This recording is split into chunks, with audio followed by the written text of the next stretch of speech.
Assalamualaikum warahmatullahi wabarakatuh. Ya, kita berjumpa lagi untuk pembelajaran hari ini.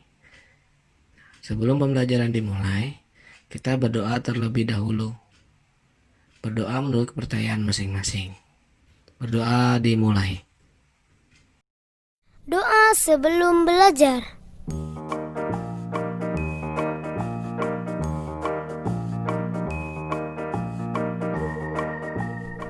Assalamualaikum kawan-kawanku. Kita belajar yuk agar kita menjadi anak yang pintar. Jangan lupa kita berdoa dulu. Rabbi zidni ilma warzuqni fahma. Ya Allah, tambahkanlah aku ilmu dan berikanlah aku rizki akan kepahaman.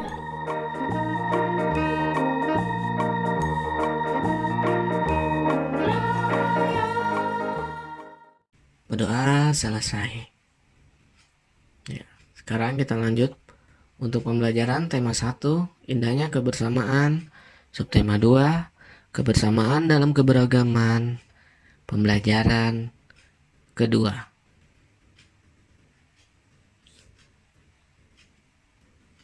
Sebelum masuk ke pelajaran, fokus pembelajaran hari ini ada pelajaran matematika, PPKN, dan SBDP.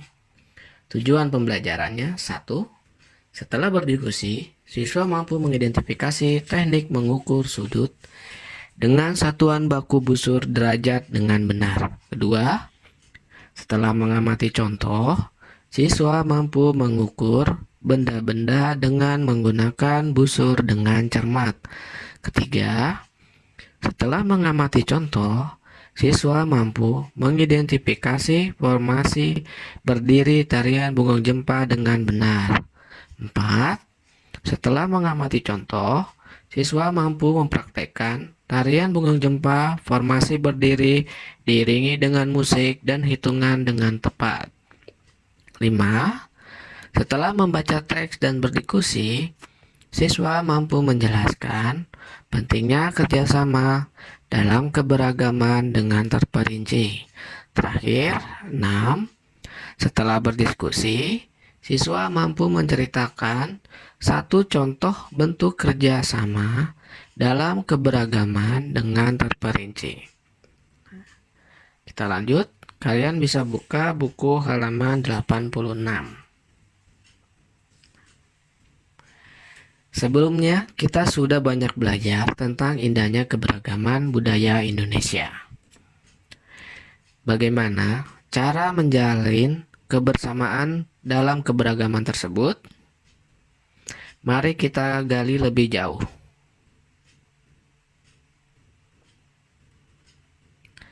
Teks bacaan halaman 86. Kalian baca. Tong sampah gotong royong. Ada yang berbeda setelah senam pagi pada hari Minggu ini.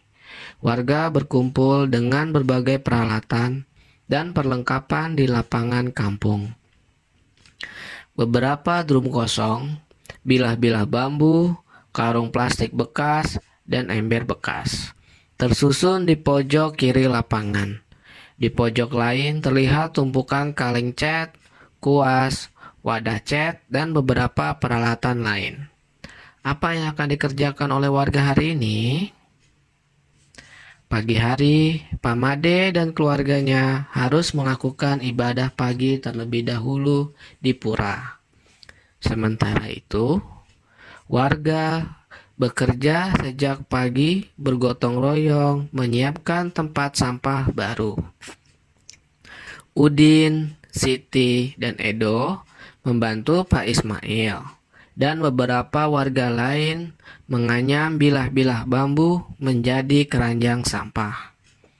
Keranjang ini akan menjadi tempat sampah kebun seperti daun-daun kering, batang, dan buah yang berjatuhan di bawah pohon. Lani memilih untuk membantu warga yang memoles cat dasar putih. Ada juga warga yang menambal lubang-lubang di karung-karung plastik bekas. agar nantinya bisa dipakai kembali menjadi tempat sampah kering. Kira-kira pukul 10 pagi, Pak Made, Dayu, dan keluarganya sudah kembali dari kegiatan ibadah. Tong sampah baru siap dihias. Pak Made dan Ibu Made dan Dayu berkeliling membuat pola hiasan di tempat-tempat sampah baru.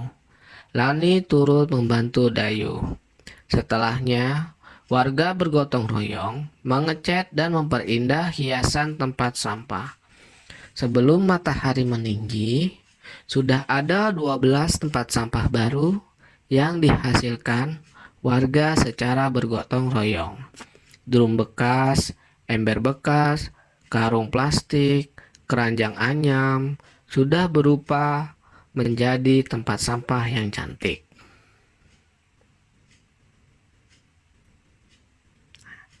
Kalian buka halaman 88. Setelah membaca teks tadi, keberagaman apa yang ada di sana? Bisa kalian tulis. Yang pertama, agama, terus ada budaya, dan ada suku bangsa. Kerjasamanya dalam bentuk apa aja? Saling membantu, bahu-membahu, dan saling mendukung. Terus, apa manfaat kerjasama? Yang pertama, pekerjaan menjadi cepat selesai. Kedua, kerukunan warga terjalin. Ketiga, memperkuat persatuan dan kesatuan. Baik, kita lanjut ke halaman 89.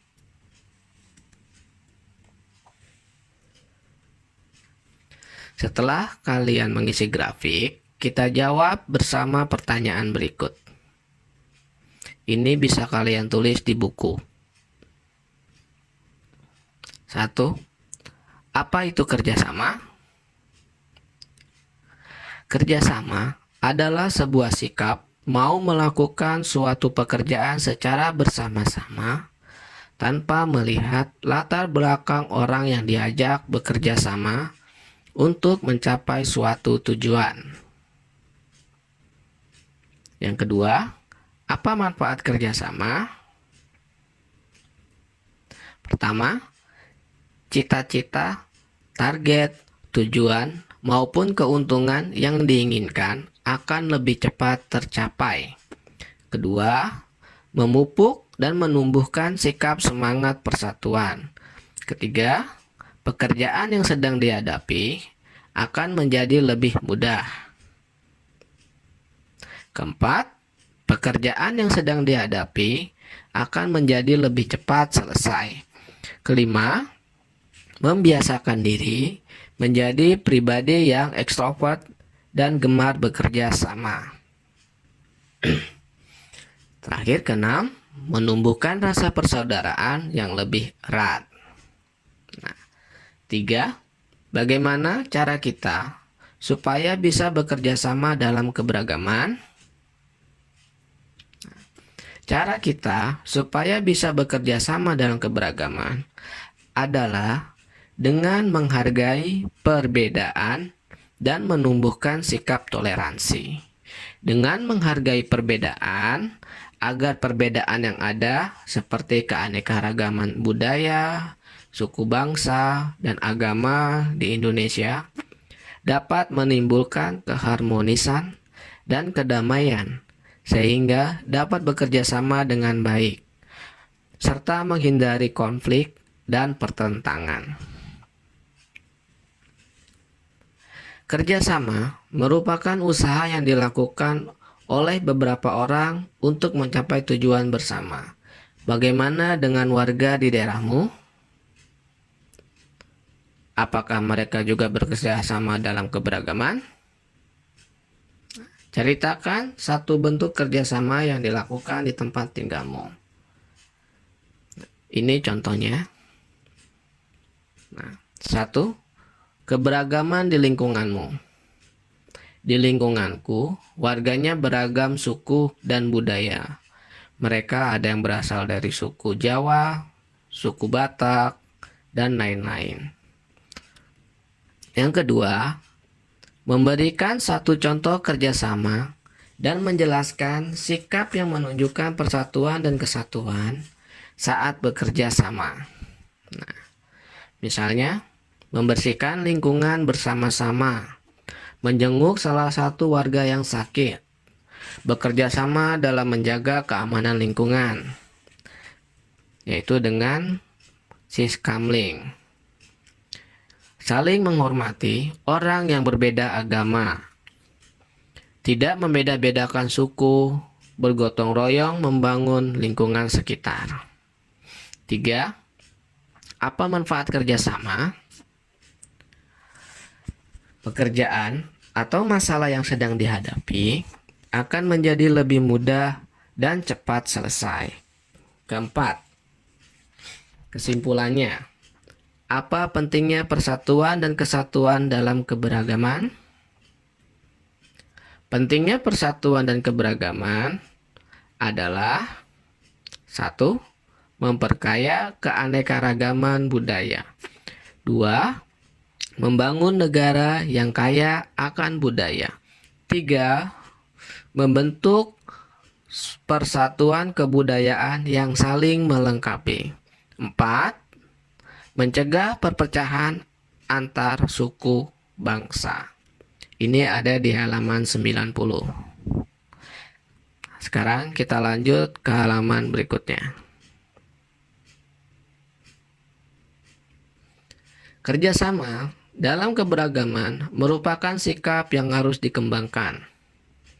Sikap tersebut akan semakin memupuk persatuan dan kesatuan. Jika setiap dari kita bekerja sama dengan baik, maka kebersamaan dalam keberagaman akan terus terjaga. Keragaman budaya Indonesia juga terlihat dalam rumah adat. Rumah adat mencerminkan ciri khas suatu tempat. Coba kita amati rumah adat berikut. Nah, rumah adat ini ada lingkarannya. Nah, ini akan membentuk suatu sudut. Nah, ini yang Bapak kasih kuning-kuning. Ini dinamakan sudut. Sudut apa? Ya, sudut lancip. Sekarang rumah adat yang kedua. Nah, ini diperbesar. Nah, ini kita lihat yang di sini. Ini juga ada sudutnya. Nah, dinamakan sudut tumpul. Kita lanjut. Nah, dua sinar garis yang memiliki titik pangkal yang sama akan membentuk suatu sudut. Nah, bisa jadi kesimpulan bahwa sudut adalah dua sinar garis yang memiliki titik pangkal yang sama. Ini adalah gambar sudut. Gambar sudut itu seperti ini. Kemudian, titik pangkal yang sama disebut titik sudut. Nah, ini pertemuan ini dinamakan titik sudut. Di sini namanya titik sudut. Sedangkan dua sinar garis disebut kaki sudut. Yang dinamakan kaki sudut ini. Kaki sudut A dan B. Ini kaki sudut. Nah, kita lanjut ke jenis-jenis sudut. Yang pertama ada sudut siku-siku. Suatu sudut disebut siku-siku jika kaki-kaki sudutnya tegak lurus, yaitu ukurannya 90 derajat. Nah, ini gambarnya. Atau jika kalian melihat tanda L di sini, maka ini adalah sudut siku-siku. Walaupun bentuknya terbalik, jika ada tanda L seperti ini, maka dinamakan sudut siku-siku. Yang kedua, ada sudut lancip. Sudut lancip ukurannya lebih kecil dari sudut siku-siku, yaitu antara 0 derajat sampai 90 derajat. 0 derajat lebih besar kurang dari 90 derajat. Jika 90 derajat, maka akan termasuk ke sudut siku. Berarti berapa yang paling kecilnya? 89.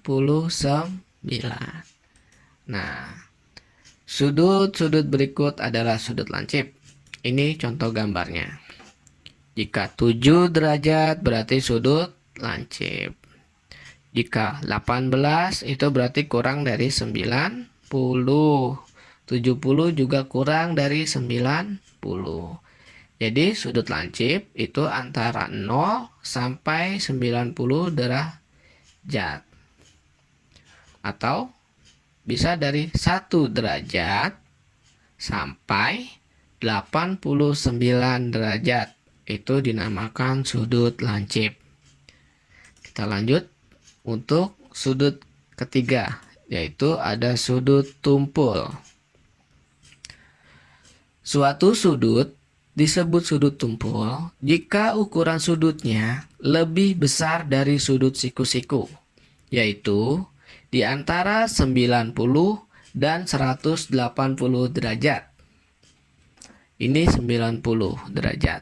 Nah, yang 0 kecil ini adalah lambang dari derajat. Gambar sudut tumpul. Nih. 157 itu lebih dari 90 dan kurang dari 180. Maka dinamakan sudut tumpul. Yang 135 juga sama. Yang 93 juga sama. Dia lebih dari 90 dan kurang dari 180. Itu dinamakan sudut tumpul.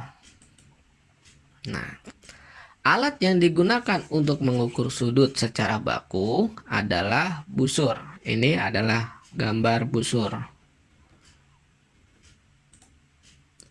Sudut dilambangkan dengan tanda seperti ini. Ini adalah lambang sudut. Satuan sudut adalah derajat. Lambangnya, ini yang kecil ini adalah lambang derajat. Untuk mengukur sudut secara lebih akurat, mulai sekarang kamu dapat menggunakan busur seperti gambar ini. Ya, kita lanjut lagi. Nah, sudut AOB besarnya 45 derajat. Mana sudut AOB? Sudut A, tarik ke sini, ini O, di titik sudutnya, dan ini B. Besarnya adalah 45 derajat. Terus, berapa besar sudut BOC? B, O, C. Berapa? Besarnya adalah 45 derajat. Terus, berapa besar sudut COD? COD besarnya adalah 45 derajat. Terus, berapa besar sudut DOE? Besar sudutnya adalah 45 derajat. Sekarang kita akan mencoba mengukur sudut ABC. kita menggunakan skala bagian dalam. Kenapa kita menggunakan skala bagian dalam? Kita lihat di sini angka nolnya itu ada yang di dalam atau yang di luar. Karena angka nolnya di dalam, di sini berarti kita pakai angka yang di dalam untuk menentukan ukuran sudut. Ukurannya berapa ini? 0, 10, 20, 30, 40, 50, 60. Jadi ukurannya berukuran 60 derajat. Kita tuliskan besar sudut ini sebagai berikut. Cara menuliskan sudutnya adalah sudut ABC, sudut ABC sama dengan 60 derajat.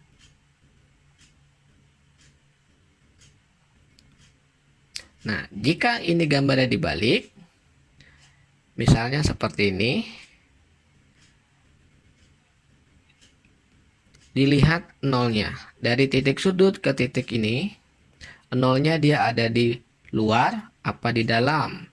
Kalau yang skalanya nolnya ada di luar seperti ini, berarti kita menggunakan yang di luar. Jika di dalam, maka kita menggunakan yang di dalam. Kita lanjut. Lihatlah benda-benda di sekitarmu. Kalian buka halaman 94. Nah, temukan 5 benda yang mempunyai sudut. Ukurlah besar sudut dengan menggunakan busur. Perkirakan dahulu sebelum kamu mengukurnya. Ada di tabelnya. Ini kalian cari semua sendiri ya. Ini contohnya ujung buku. Perkiraannya 90 derajat. Nah, setelah kalian ukur menggunakan busur, hasilnya 90 derajat. Jika 90 derajat itu masuk ke sudut apa? Siku-siku, lancip, atau tumpul. Karena 90 derajat besarnya, maka masuk ke sudut siku. Nomor 1 misalnya diganti, kita pakai ujung penggaris. Nah, ujung penggaris perkiraannya 90 derajat. Besar sudut hasil pengukurannya berapa? Nah, hasilnya berapa? Nomor 2, kita lanjut lagi. Misalnya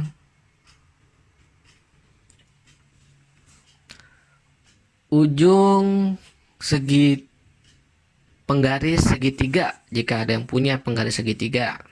Nah, perkiraannya berapa? Misalnya 50 derajat. Ternyata setelah diukur hasilnya 60 derajat. Nah, jika 60 derajat ini masuknya ke jenis sudut apa? Ya, sudut lancip. Karena dia kurang dari 90 derajat. Kalian cari benda sebanyak 5. Setelah itu, kirimkan hasilnya lewat WA. Kita buka halaman 95.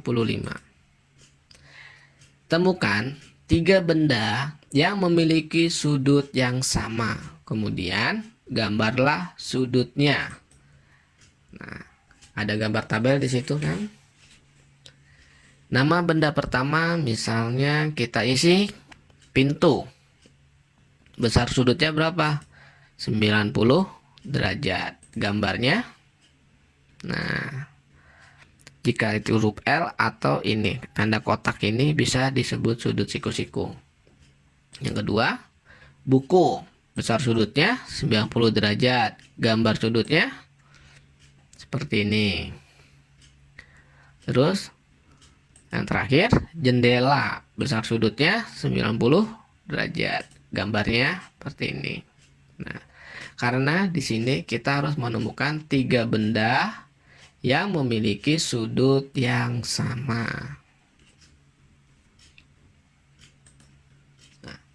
Apakah kamu menemukan benda yang besar sudutnya sama? Jawabannya, ya. Terus, pertanyaan berikutnya. Apakah gambar sudutnya sama? Jawabannya, ya. Gambar pintu, buku, dan jendela sudutnya sama besar. Nah, apa yang dapat kamu simpulkan? Pintu, buku, dan jendela sudutnya sama besar, yaitu 90 derajat. Sekarang kalian kerjakan halaman 96. Nah, jika sudah selesai, maka besar sudut dipengaruhi oleh bukaan kaki-kakinya. Jadi kalian masih ingat kaki-kaki sudut? Nah, kaki-kaki sudut ini yang ini, garis ini. Nah, ini namanya kaki sudut. Jika semakin bukaannya kecil, maka dia akan membentuk sudut lancip. Jika bukaannya semakin besar, maka akan membentuk sudut tumpul. Nah, besar sudut tidak dipengaruhi oleh panjang sinar garis. Sinar garis itu sama. Sinar garis itu adalah titik kaki-kakinya ini, garis kaki-kakinya ini. Nah, ini dinamakan sinar garis. Mau panjangnya seberapa, misalnya mau panjangnya 2 meter, 10 meter, 10 cm. Nah, yang diukur itu adalah jaraknya ini, besarnya. Kita lanjut lagi. Selain rumah adat, kita dapat menemukan sudut di sekitar kita. Bangunan di sekitar kita, termasuk tempat ibadah, juga terdapat sudut. Seperti di masjid, itu ada tiang-tiang atau pilar-pilarnya, itu membentuk sudut. Terus di pojok-pojok atap rumah juga membentuk sudut. Sudut-sudut yang ada menjadikan ciri khas tersendiri. Keragaman semakin menjadi unik.